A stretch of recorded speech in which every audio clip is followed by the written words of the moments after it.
নমস্কাৰ স্বাগতম জনাইছোঁ মোৰ আন এটা ভিডিঅ'লৈ। যোৱাকালি ৰাতি কেকটো বনাইছিলোঁ।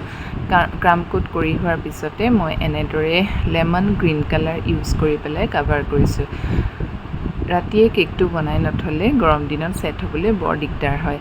আৰু এই কমখন দেখিছেনে, এইখনেৰে মই ছাইডৰ ডিজাইনটো বনাই দিছোঁ। যিহেতু কেকটো 2 টায়াৰ আছিলে, এটাৰ ওপৰত যেতিয়া আনটো বহাবলগীয়া হয় সেই পাৰ্টটো চবতকৈ চেলেঞ্জিং হয়, কাৰণ বেকা বেকিও হ'ব পাৰে। চবফালে চাই চিতি বহাব লাগে, নহয়নে? যোনে যোনে এই সময়খিনি চেলেঞ্জিং হয় কমেণ্ট কৰিবচোন, যোনে যোনে কেক বনায়।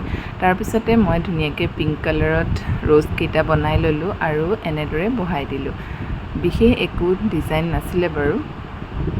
ৰ'জকেইটা কেনেকুৱা হৈছে ক'বচোন দেই, ৰিয়েল ফ্লাৱাৰ নিচিনা লাগিছেনে নাই?